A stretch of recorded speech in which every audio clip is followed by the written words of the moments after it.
Jackson n'oublierait jamais ce mardi d'été.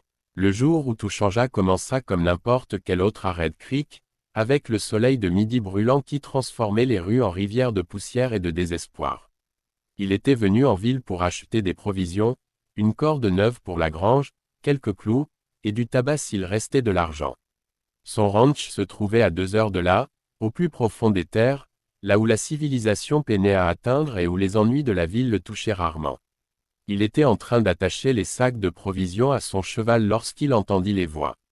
Pas exactement des cris, mais ce ton dur et méprisant que les gens utilisent lorsqu'ils veulent que quelqu'un disparaisse. En se retournant, il la vit. Une femme apache se tenait devant le magasin général, les mains jointes dans un geste qui tentait de préserver sa dignité tout en demandant de l'aide. Ses vêtements traditionnels pendaient lâchement sur un corps trop maigre, et ses pieds nus montraient des coupures récentes causées par le chemin rocailleux. Henderson sortit de son magasin, le visage rouge de fureur. Il ne dit rien, il fit simplement un geste violent de la main pour lui ordonner de partir. La femme recula d'un pas, mais ne s'éloigna pas. Au lieu de cela, elle se dirigea vers la porte suivante. Jackson la regarda répéter le même schéma encore et encore, frapper doucement à une porte, attendre, essayer d'expliquer en disant quelque chose dans un espagnol hésitant, recevoir un rejet, passer à la suivante. La boulangerie Martinet, rejetée. La forge de Tom Wilson, rejetée. Le magasin de tissus de Madame Murphy, rejeté avec des insultes. Ce qui impressionna le plus Jackson n'était pas le rejet, cela était hélas courant sur la frontière.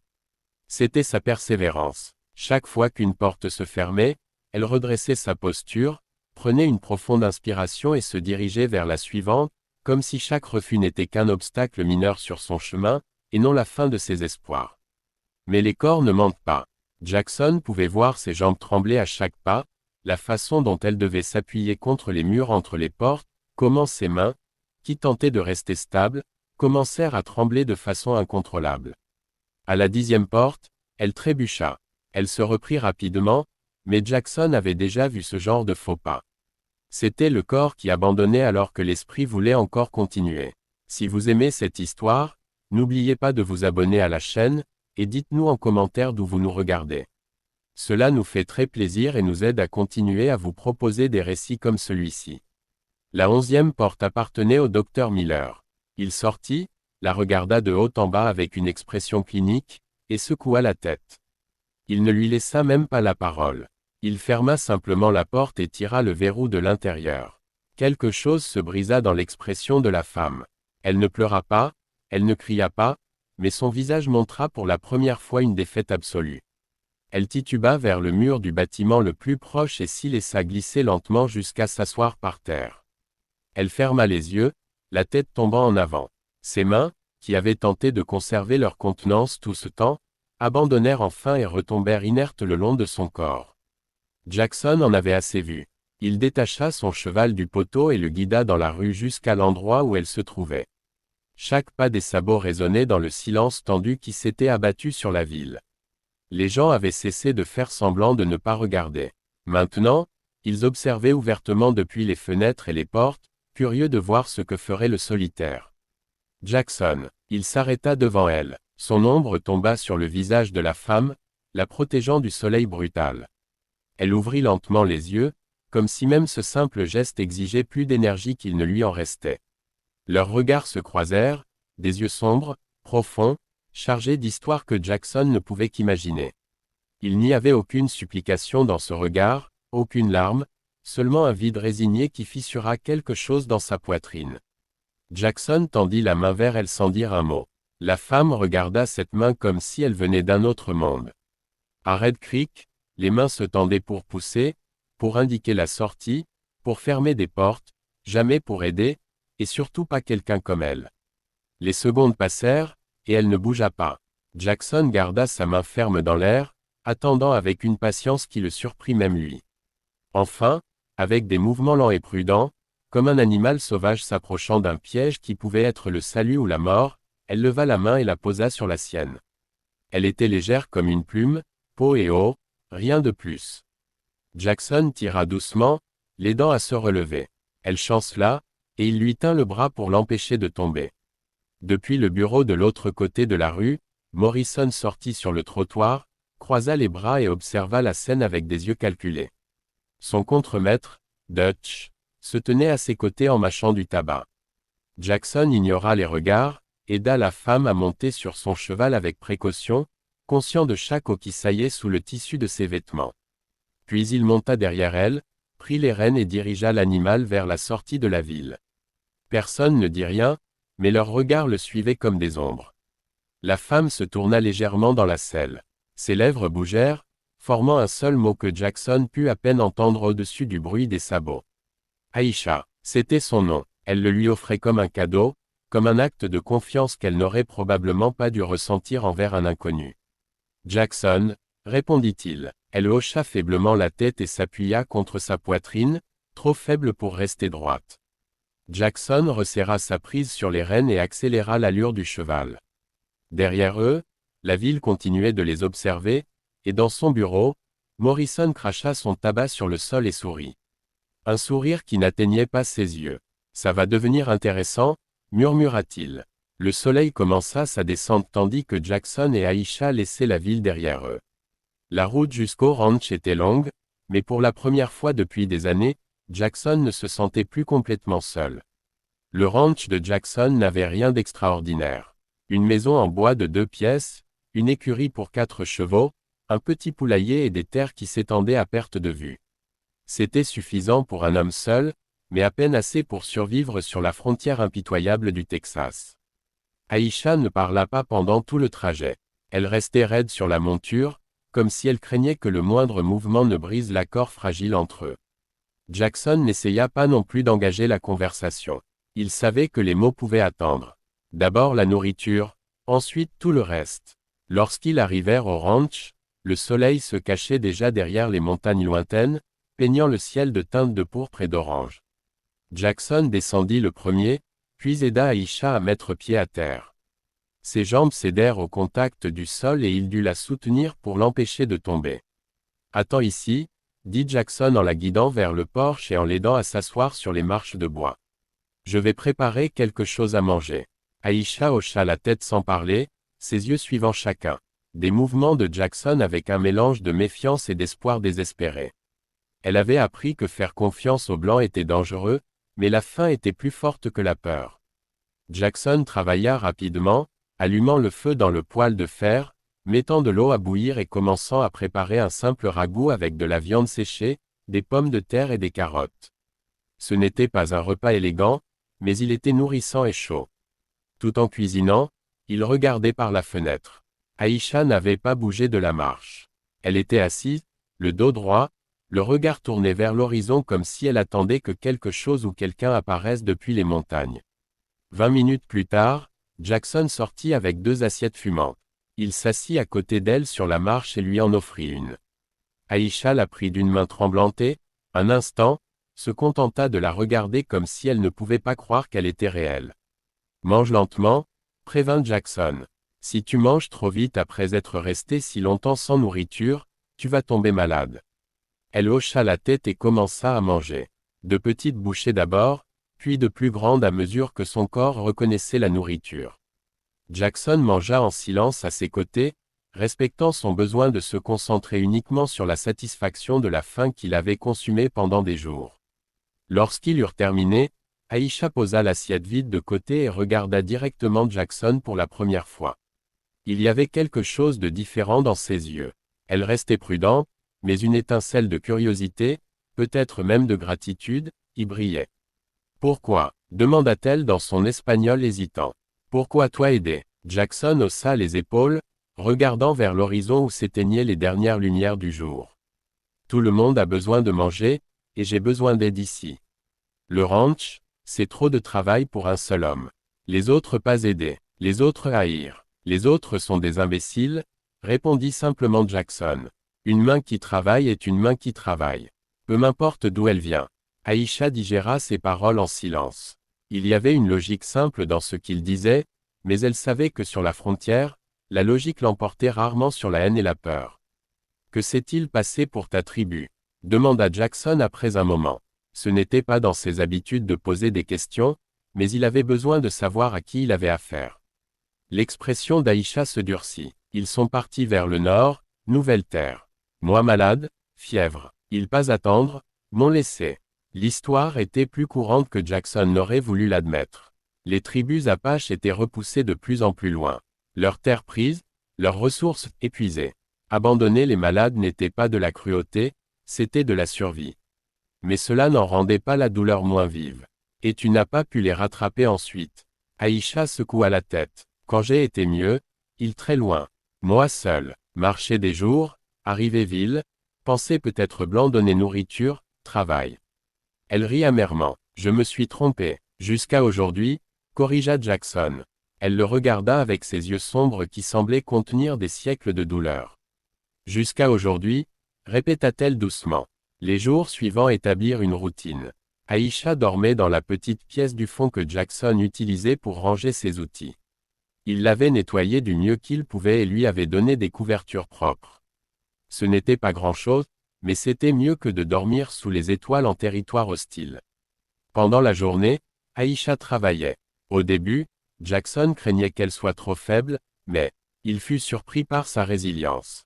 Elle nourrissait les chevaux, ramassait les œufs du poulailler et aidait à réparer les clôtures. Elle parlait peu, mais ses mains étaient toujours occupées. Ce qui impressionna le plus Jackson était la façon dont elle s'occupait des animaux. Les chevaux, qui avaient l'habitude d'être nerveux avec les inconnus, se calmaient instantanément en sa présence. Elle leur chuchotait dans sa langue apache des mots que Jackson ne comprenait pas, mais qui avaient clairement un effet magique sur les bêtes. « Comment tu fais ça ?» demanda-t-il un jour en la regardant calmer son étalon le plus temperamental d'un simple toucher sur le cou et d'un doux murmure. Aïcha sourit légèrement, le premier vrai sourire que Jackson avait vu sur son visage. Apache savoir écouter les animaux. Ils parlent si tu écoutes. Apprends-moi, dit Jackson impulsivement. Elle le regarda surpris. Toi vouloir apprendre. Pourquoi pas? Si ça marche, ce serait utile. Aïcha réfléchit un instant, puis hocha la tête. Demain je t'apprends. Ce soir-là, tandis qu'il dînait sur le porche sous les étoiles, Jackson remarqua qu'Aïcha semblait plus détendue. Il restait encore de la tension dans ses épaules. Elle regardait toujours dans les ombres comme si elle s'attendait à des ennuis, mais quelque chose avait changé. Peut-être commençait-elle à croire que cet endroit pouvait être sûr, du moins pour le moment. Jackson, dit-elle soudain, brisant le silence confortable qui s'était installé entre eux.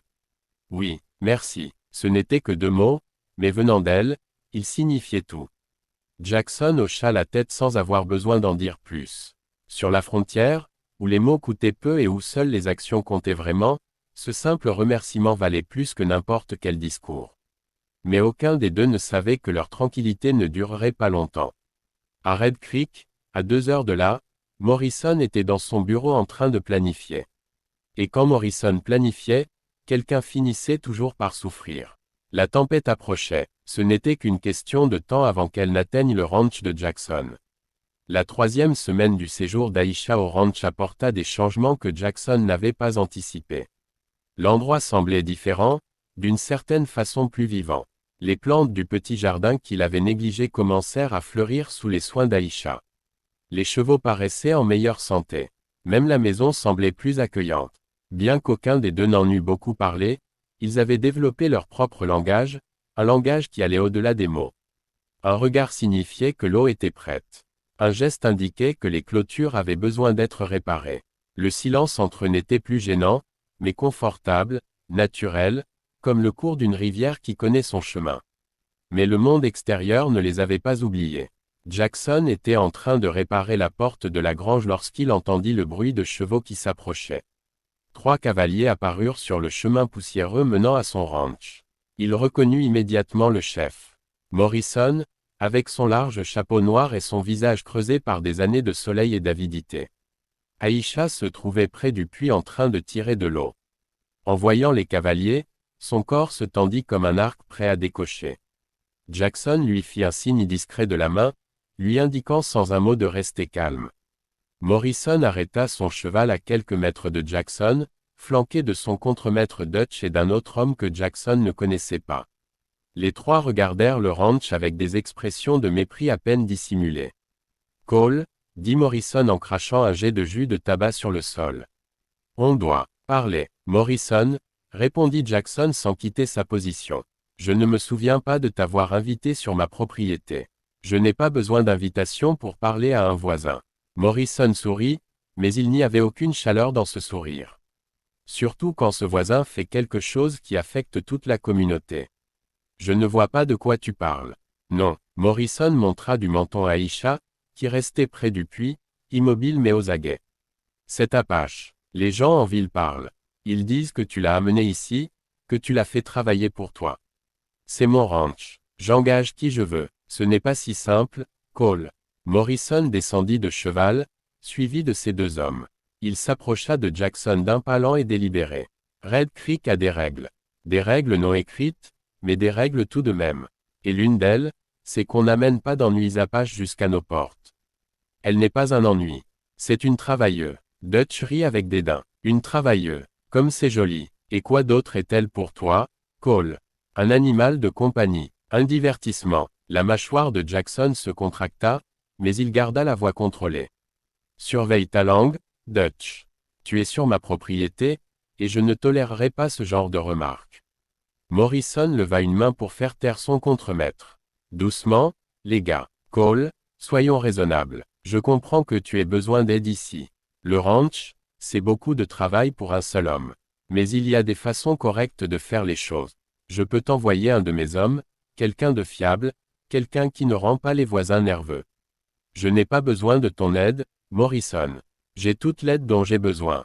Ah oui. Morrison se dirigea vers l'écurie en inspectant nonchalamment les réparations que Jackson avait effectuées. Parce que j'ai entendu dire qu'en ce moment tes chevaux sont mieux soignés que jamais. J'ai entendu dire que tu as maintenant une touche spéciale avec eux. Il se tourna brusquement vers Aïcha, qui n'avait pas cessé d'observer chacun de leurs mouvements. C'est vrai ce qu'on dit, que tu as de la magie Apache avec les animaux. Aïcha ne répondit pas, se contentant de le regarder avec des yeux qui ne montraient aucune peur, seulement une prudence ancestrale. Réponds quand on te parle, sauvage, grogna Dutch en s'avançant vers elle.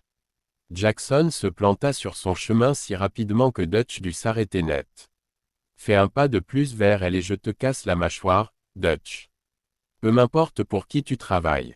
La tension dans l'air était si dense qu'on aurait pu la couper au couteau. Les trois hommes de Morrison portèrent la main près de leur ceinture.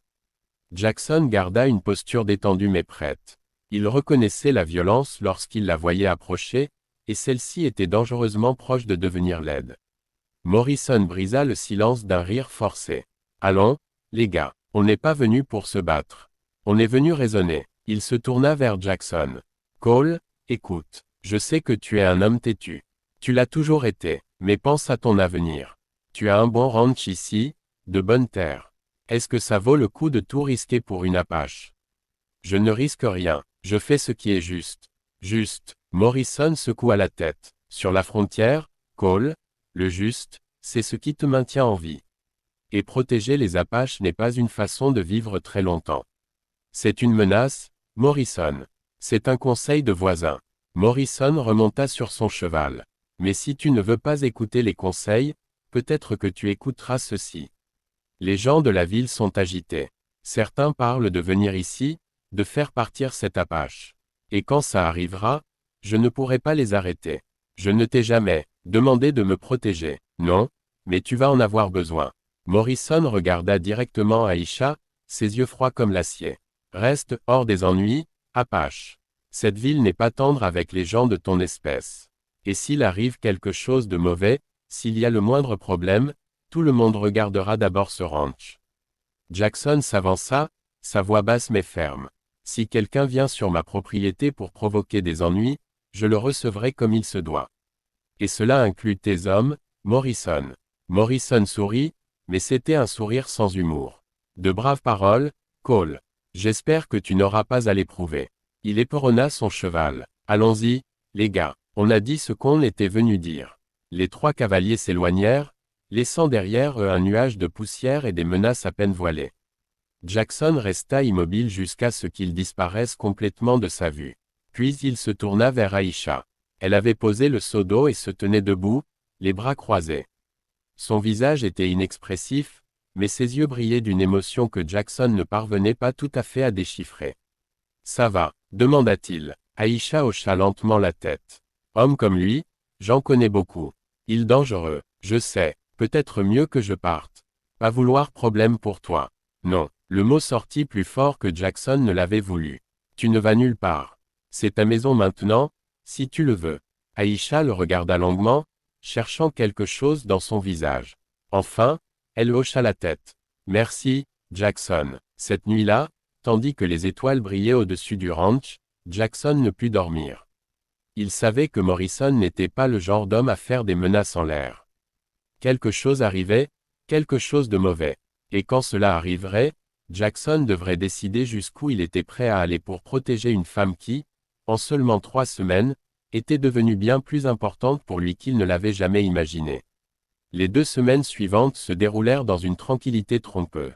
Jackson et Aïcha travaillaient côte à côte pendant la journée, et le soir ils s'asseyaient sur le porche pour partager de simples repas sous le ciel étoilé.